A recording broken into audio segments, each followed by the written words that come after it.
नमस्कार दोस्तों, YouTube channel साहित्य अध्ययन पर आपका स्वागत है। और आज हम जिस पाठ को लेने जा रहे हैं भाषा भारती कक्षा 7वीं की हिंदी की बुक से, वो पाठ बहुत ख़ास है। बहुत बहुत बहुत ज़्यादा ख़ास है।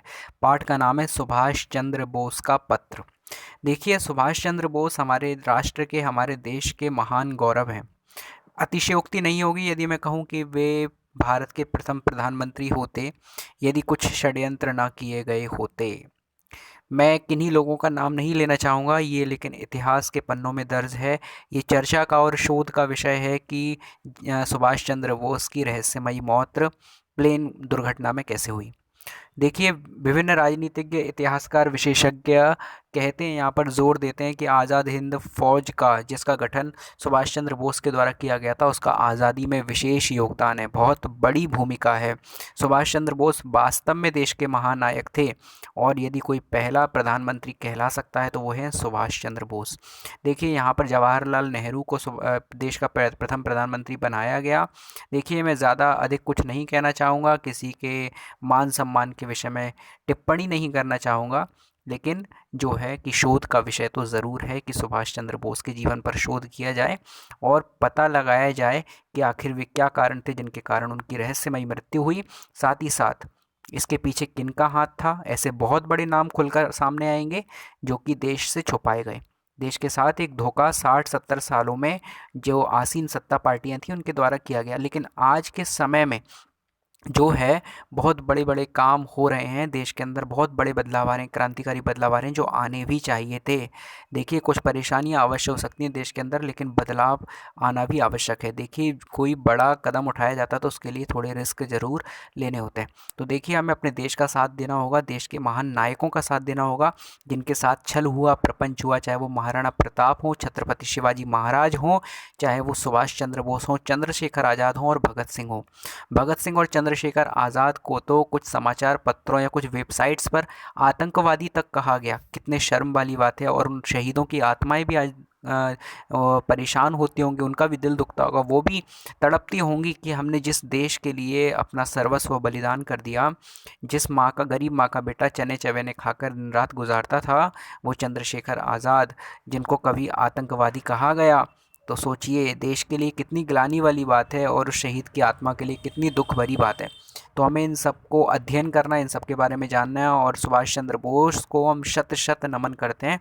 ऐसी महान विभूतियाँ युगों युगों में ही पैदा होती हैं। चलिए, आज हम इनके ऊपर पाठ शुरू करते हैं। सुभाष चंद्र बोस का पत्र। देखिए, सुभाष चंद्र बोस ने ये पत्र लिखा था NC केलकर के नाम। तो देखिए, हमें ये पता चलेगा इस पाठ को पढ़ने के बाद, छोटा सा ही पाठ समझ सकते हैं हम इसको, पत्र है तो, लेकिन पत्र लंबा है थोड़ा सा। तो मैं आपको पूरा ही पत्र पढ़ के बता रहा हूँ, पूरा चैप्टर बता रहा हूँ। तो देखिए, सबसे पहले साइड में लिखा है मांडले सेंट्रल जेल वर्मा, 20/8/1925 को लिखा गया है पत्र। ये सब साफ साफ लिखा हुआ है। वे लिख रहे हैं कि प्रिय श्री केलकर, मैं पिछले कुछ महीनों में आपको लिखने की सोच रहा हूँ। पिछले कुछ महीनों से आपको लिखने की सोच रहा हूँ, जिसका कारण केवल यह रहा है कि मैं आप तक ऐसी जानकारी पहुँचा दूँ जिसमें आपको दिलचस्पी होगी। मैं नहीं जानता कि आपको मालूम है या नहीं कि मैं यहाँ गत का जनवरी से कारावास में हूँ। जब बहरमपुर जेल बंगाल में मुझे मांडले जेल के लिए स्थानांतरण यानी कि ट्रांसफ़र का आदेश मिला था, तब मुझे यह स्मरण यानी कि याद नहीं आया था कि लोकमान्य बाल गंगाधर तिलक ने अपने कारावास काल का अधिकांश भाग मांडले जेल में ही गुजारा था।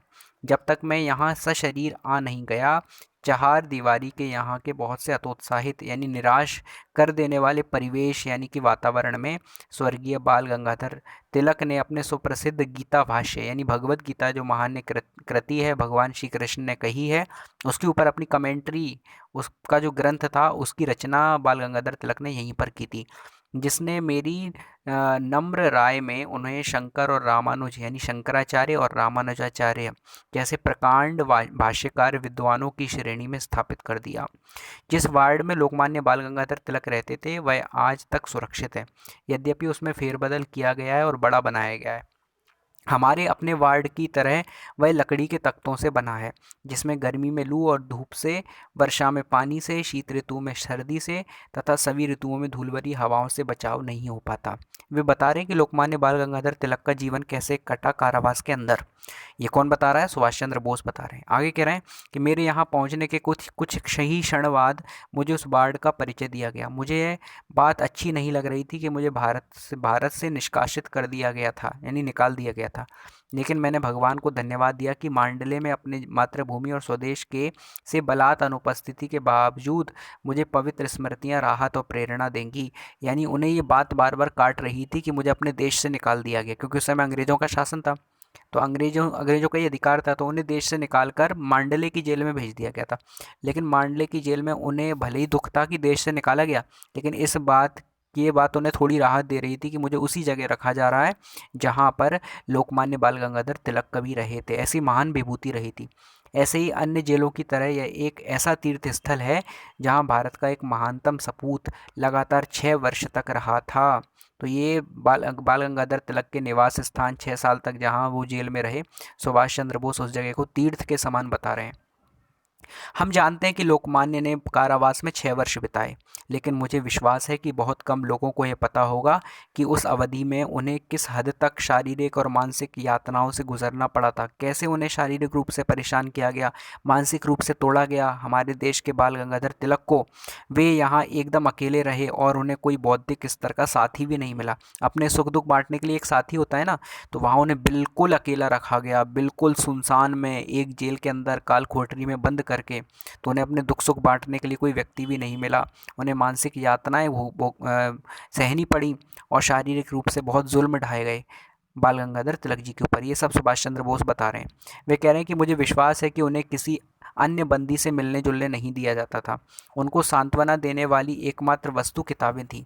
यदि उन्हें कोई सहारा दे सकता था तो वो थी केवल किताबें। क्या हम ऐसी जगह पे 6 साल बिता सकते हैं? सोचिए, हमारे बलिदानियों ने कितना कुछ बलिदान दिया हमारे देश के लिए, और हम उनको पूज्य मान बैठे जिन्होंने कोई लड़ाइयाँ नहीं लड़ी, कोई आंदोलन नहीं किए, और वे केवल सत्तासीन हो गए। हमें ये भी समझने वाली बात है कि हम किनको सम्मान दे रहे हैं और किनको नहीं दे रहे हैं।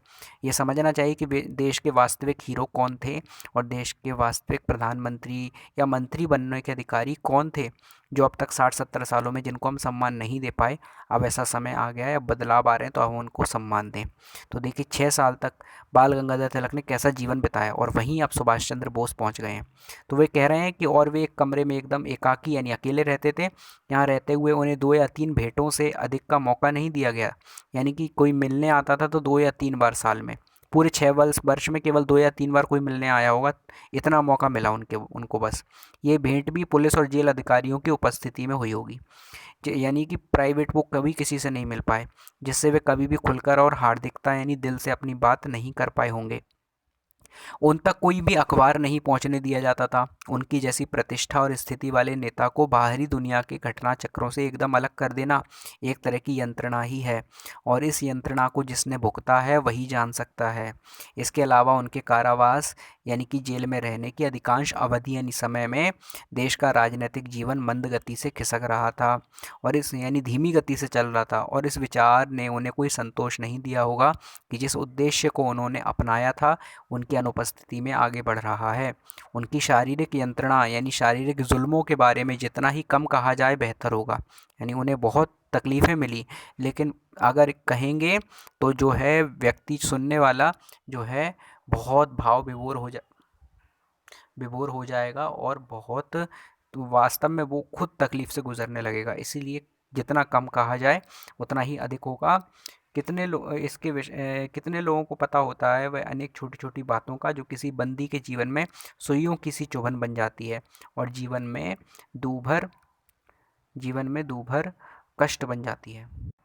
वे दंड संहिता के अंतर्गत बंदी थे, और इस प्रकार आज के राजबंदियों की अपेक्षा कुछ मायनों में उनकी दिनचर्या कहीं अधिक कठोर रही होगी। इसके अलावा उन्हें मधुमेह है यानी कि क्या बोल सकते हैं हम, डायबिटीज़ की बीमारी थी। जब लोकमान्य बाल गंगाधर तिलक यहाँ थे, मांडले का मौसम तब भी प्रायः ऐसा ही रहा होगा जैसा वह आजकल है। और अगर आज नौजवानों को शिकायत है कि वहाँ की जलवायु शिथिल कर देने वाली और मंदाग्नि तथा गठिया को जन्म देने वाला है, और धीरे धीरे पर अटूट रूप से वह व्यक्ति की जीवन शक्ति को सोख लेता है, तो बाल गंगाधर तिलक ने, जो कि वयोवृद्ध थे, बहुत उनकी उम्र ज़्यादा थी, कितना कष्ट झेला होगा हम सोच सकते हैं। लेकिन इस कारागार की चार दीवारी में उन्होंने क्या यातनाएं सही, इसके विषय में लोगों को बहुत कम जानकारी है। कितने लोगों को पता है कि यह अनेक छोटी छोटी बातों का जो किसी बंदी के जीवन में सुइयों की सी चुभन बन जाती है। बड़ी बड़ी चीज़ें हमें पता चलती है, लेकिन छोटी छोटी बातें हमें क्या क्या पता चलती हैं और जीवन को दूभर बना देती हैं। वे गीता की भावना में मग्न रहते थे। भगवत गीता कृष्ण का संदेश ही उनकी शक्ति थी और शायद इसलिए दुख और यातनाओं से ऊपर रहते थे। यहाँ सुभाष चंद्र बोस बता रहे हैं कि यदि हम भगवत गीता को अपने जीवन का सहारा बना लें तो जीवन की सारी तकलीफ़ें हम पर कोई असर नहीं डाल सकती। ये थी भगवान श्री कृष्ण द्वारा दिए गए संदेश, श्रीमद् भगवत गीता की शक्ति।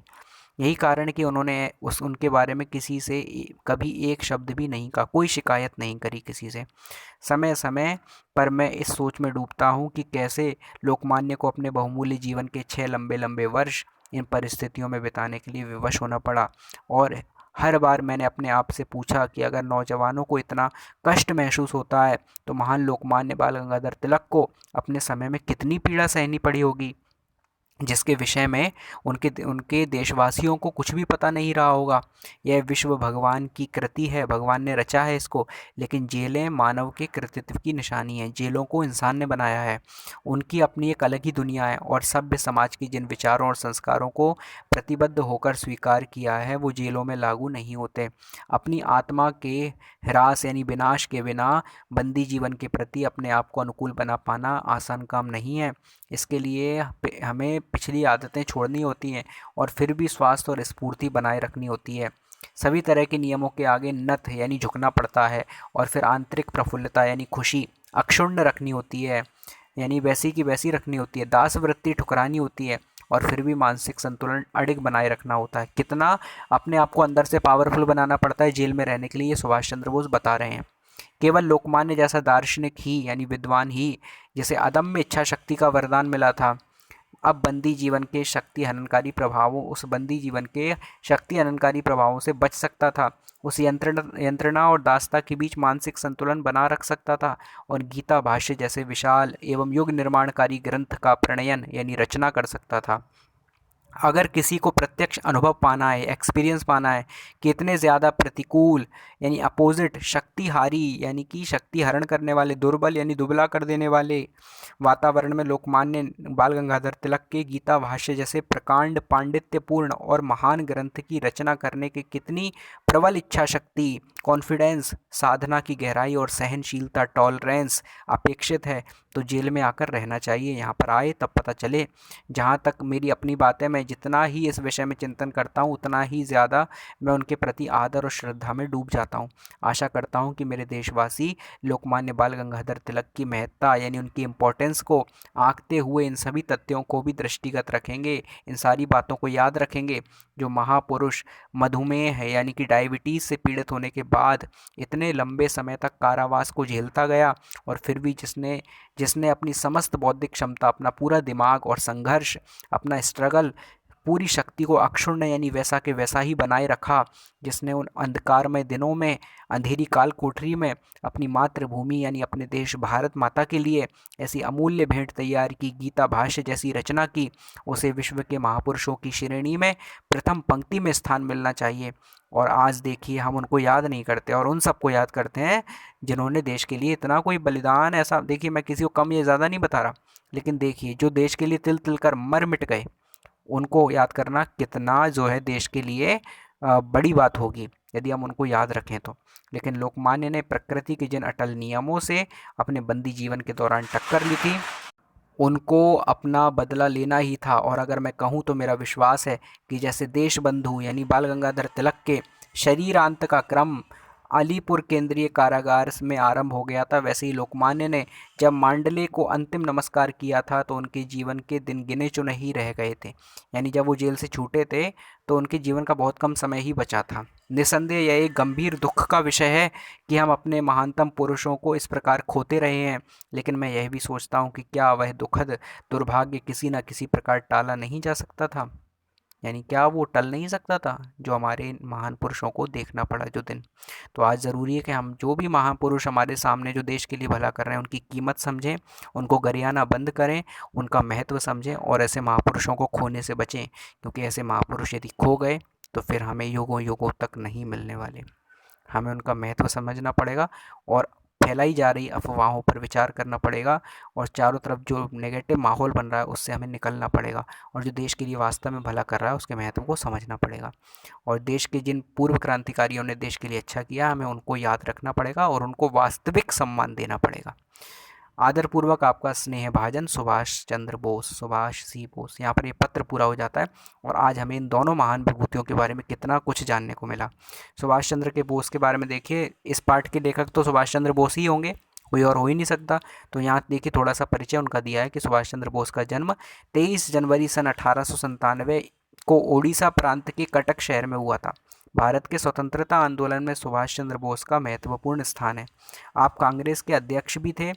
हालांकि कांग्रेस से देख, मैं एक बात बता दूं आपको, कांग्रेस से इनका विवाद था, जवाहरलाल नेहरू जी से इनका विवाद था, क्योंकि जवाहरलाल नेहरू अपने एक अलग मार्ग पे चलते थे, सुभाष चंद्र बोस एक अपने अलग मार्ग पे चलते थे। ठीक है, इनका उद्देश्य था कि देश को आज़ादी दिलवाई जाए, कोई समझौता नहीं किया जाए, कोई बंटवारा ना हो, देश का, देश अखंड बना रहे। लेकिन कुछ कमियों के कारण हमारे देश के नेताओं की कुछ कमियों के कारण देश का बंटवारा हुआ। हमारा देश, भारत माता दो टुकड़ों में बट गई, एक पाकिस्तान एक हिंदुस्तान। देखिए, अगर सुभाष चंद्र बोस होते तो वो टुकड़े ही ना हो पाते। कई वर्षों पहले ही देश आज़ाद हो गया होता 1942 में और देश के पहले प्रधानमंत्री सुभाष चंद्र बोस होते। लेकिन इस देश के साथ धोखा हुआ, छल हुआ और आगे जाके देश के बंटवारे हुए। देखिए, ये समझौते के तहत हमको आज़ादी मिली जो कई वर्षों पहले ही सुभाष चंद्र बोस ने दिलवा दी थी। ये सारे रहस्यों से पर्दा उठना चाहिए, सभी शोध होने चाहिए। मैं आज आप सभी बच्चों को बता रहा हूँ, ये चीज़ याद रखें कि जो देश के साथ हुआ है बहुत बड़ा छल हुआ है। 60 साल तक, 70 साल तक जो किया गया आज़ादी के बाद, हमें हमें ये समझना है कि देश के वास्तविक हितकारी कौन थे और कौन नहीं। सत्ता की लालच में आकर देश को दो टुकड़ों में बंटवा दिया गया और देखिए यहाँ के प्रधानमंत्री कौन बन गए और कौन नहीं बन गए, आप सबके सामने है। तो देखिए, कौन वास्तविक देश का हितैषी है ये हमें समझना होगा। किसने देश का भला किया, किसने देश का नुकसान किया, ये हमें देखना पड़ेगा। ठीक है, आप सभी लोग इस बात को समझिए और चलिए हम आगे बढ़ते हैं। ये कांग्रेस के अध्यक्ष थे लेकिन बाद में कांग्रेस से निकल गए थे, कांग्रेस से सहमत नहीं थे, कांग्रेस के विचारों को ये पसंद नहीं करते थे जो अपने सुभाष चंद्र बोस हैं, क्योंकि कांग्रेस की विचारधारा अलग हो गई थी। ठीक है, देश को बांटने वाली जो विचारधारा थी वो हो गई थी, है ना। लेकिन सुभाष चंद्र बोस चाहते थे कि देश का बंटवारा ना हो। भारत से बाहर जाकर आपने आज़ाद हिंद फौज का सुदृढ़ीकरण किया, आज़ाद हिंद फौज की स्थापना की। आपने अंग्रेजी शासन से लोहा लिया, जय हिंद, दिल्ली चलो, तुम मुझे खून दो मैं तुम्हें आज़ादी दूंगा आदि नारे आपकी देन है। सारा देश उन्हें नेताजी के नाम से याद करता है, नेताजी सुभाष चंद्र बोस। तो आज हमें दो महान विभूतियों के बारे में इस पाठ से जानने को मिला। चलिए अब हम इसके अभ्यास की शुरुआत करते हैं। ज़्यादा लंबा वीडियो हो गया है, जल्दी से जल्दी इसको पूरा करते हैं, जल्दी से अभ्यास देखते हैं। सबसे पहले निम्नांकित प्रश्नों के उत्तर दीजिए। पहला प्रश्न है, सुभाष चंद्र बोस को किस जेल से किस जेल के लिए स्थानांतरण आदेश मिला, यानी ट्रांसफ़र मिला। तो उत्तर है, सुभाष चंद्र बोस को बहरमपुर जेल बंगाल से मांडले सेंट्रल जेल के लिए स्थानांतरण आदेश मिला था। दूसरा प्रश्न, सुभाष चंद्र बोस ने मांडले जेल को तीर्थ स्थल क्यों कहा है। उत्तर है, सुभाष चंद्र बोस ने मांडले जेल को तीर्थ स्थल इसलिए कहा है क्योंकि वह जेल एक ऐसी जेल थी जहाँ भारत का एक महानतम सपूत लोकमान्य तिलक लगातार 6 वर्ष तक रहा था। तीसरा प्रश्न है, मांडले जेल में लोकमान्य तिलक के साथ कैसा व्यवहार किया जाता था। उत्तर है, मांडले जेल में लोकमान्य तिलक को 6 वर्ष तक शारीरिक और मानसिक यंत्रणा से गुजरना पड़ता था। वे वहां अकेले रहे, उन्हें बौद्धिक स्तर का कोई साथी नहीं मिला, किसी अन्य बंदी ने उन्हें मिलने जुलने का नहीं दिया जाता था। जेल और पुलिस अधिकारियों की उपस्थिति में ही इतने वर्षों में 2 या 3 भेंट से अधिक का मौका नहीं दिया गया था। चौथा प्रश्न है, सुभाष चंद्र बोस के अनुसार अपने आप को बंदी जीवन के अनुकूल बनाने के लिए स्वयं में क्या क्या परिवर्तन लाने पड़ते हैं। तो उत्तर है, सुभाष चंद्र बोस के अनुसार अपने आप को बंदी जीवन के अनुकूल बनाने के लिए हमें स्वयं ही पिछली आदतों का त्याग करना होता है, स्वयं को पूर्ण स्वस्थ और फुर्तीला बनाना पड़ता है, प्रत्येक नियमों को सिर झुकाकर मानना पड़ता है, आंतरिक प्रसन्नता यानी अपने अंदर खुशी बनाए रखनी होती है, मानसिक संतुलन स्थिर रखना होता है। अगला प्रश्न है, सुभाष चंद्र बोस ने लोकमान्य तिलक को विश्व के महापुरुषों की प्रथम पंक्ति में स्थान मिलने की सिफारिश क्यों की है। उन्होंने क्यों कहा है कि उनको बिल्कुल फर्स्ट लेवल का महापुरुष माना जाना चाहिए। तो उत्तर है, सुभाष चंद्र बोस ने सिफारिश की है कि लोकमान्य तिलक को विश्व यानी पूरी दुनिया के महापुरुषों की प्रथम पंक्ति में स्थान मिले, क्योंकि लोकमान्य तिलक प्रतिकूल और शक्तिहारी वातावरण में भी गीता भाष्य जैसे महान दर्शन की रचना कर सके। उनमें प्रकांड पांडित्य था, प्रबल इच्छा शक्ति थी, उनमें साधना और गहराई और सहनशीलता संवेदनशीलता थी। वे बौद्धिक क्षमतावान यानी कि उनके अंदर स्ट्रगल था, दिमागी क्षमता, दिमागी लेवल बहुत अच्छा था और संघर्ष शक्ति से संयुक्त थे। उन्होंने बंदी गृह के अंधकारमय दिनों में यानी अंधकाल कोठरी में, अंधेरी में अपनी मातृभूमि के लिए गीता भाष्य जैसे अतुलनीय ग्रंथ की रचना भेंट स्वरूप प्रस्तुत की। इसके बाद देखिए अगला प्रश्न है, प्रश्न क्रमांक 2, सही विकल्प चुनकर रिक्त स्थानों की पूर्ति करना है। आ है, लोकमान्य तिलक ने जेल में सुप्रसिद्ध, देखिए उत्तर है, गीता भाष्य ग्रंथ का प्रणयन किया। अगला है, जेल में लोकमान्य तिलक अपना समय कहाँ बिताते थे? किताबों में बिताते थे, किताबें पढ़कर बिताते थे। अगला है, सुभाष चंद्र बोस ने अपने पत्र में मांडले जेल को क्या माना है? तीर्थ स्थल माना है। ठीक है, इस प्रकार से भरना है। इसके बाद अगला क्वेश्चन है, भाषा अध्ययन में प्रश्न क्रमांक 1, निम्नलिखित शब्दों को अपने वाक्यों में प्रयोग करना है। तो देखिए अदम्य, प्रणयन, कृतित्व, सुदीर्घ और यंत्रणा, इन शब्दों के हमें वाक्य बनाने यानी कि सेंटेंस बनाने हैं। तो पहला अदम्य शब्द है, इसका सेंटेंस बनेगा, भारतीय स्वतंत्रता के योद्धाओं में अदम्य साहस था, यानी बहुत साहस था। प्रणयन का है, गीता भाष्य का प्रणयन यानी रचना लोकमान्य तिलक ने मांडले सेंट्रल जेल में 6 वर्ष के बंदी काल में की। ठीक है, अगला है कृतित्व, कृतित्व यानी रचना, तो इसका हो जाएगा, भारतीय मनीषियों को उनके कृतित्व के लिए आज भी स्मरण किया जाता है। सुदीर्घ, सुदीर्घ यानी बहुत लंबा, तो इसका वाक्य में प्रयोग होगा कि भारतीय आज़ादी की लड़ाई सुदीर्घ काल तक चली यानी लंबे समय तक चली। यंत्रणा यानी कि जुल्म। ठीक है, तो इसका बन जाएगा, स्वतंत्रता सैनिकों को बंदी गृह में विविध यंत्रणाएं दी गईं। अगला प्रश्न क्रमांक 2 है, देखिए निम्नलिखित शब्दों में दुर उपसर्ग तथा तम प्रत्यय जोड़कर शब्द बनाना है। जैसे भाग्य है तो इसमें दुर प्रत्यय जोड़ेंगे, दुर्भाग्य। गम, गम में दुर प्रत्यय जोड़ेंगे तो दुर्गम। गति में दुर प्रत्यय जोड़ेंगे, दुर्गति। जन में दुर प्रत्यय जोड़ेंगे, दुर्गुण, दुर्जन। और गुण में दुर प्रत्यय जोड़ेंगे, दुर्गुण। इनके अपोजिट मीनिंग हो जाएंगे दुर प्रत्यय जोड़ने से। दुर का मतलब होता है बुरा, तो भाग्य का उल्टा दुर्भाग्य यानी बुरा भाग्य। गम का दुर्गम, गम यानी जाना, दुर्गम यानी जहाँ जाना कठिन हो। गति यानी अच्छी गति और दुर्गति यानी बेकार गति। जन यानी इंसान और दुर्जन यानी बुरा इंसान। गुण यानी क्वालिटी, दुर्गुण यानी बुरी क्वालिटी। अब अगर अब दूसरे खाब में दिया है हमें कि कुछ शब्दों में हमें तम प्रत्यय जोड़ना है, प्रत्यय अंत में जुड़ता है, उपसर्ग शुरू में जुड़ता है। तो महान शब्द में तम प्रत्यय जोड़ेंगे, महानतम।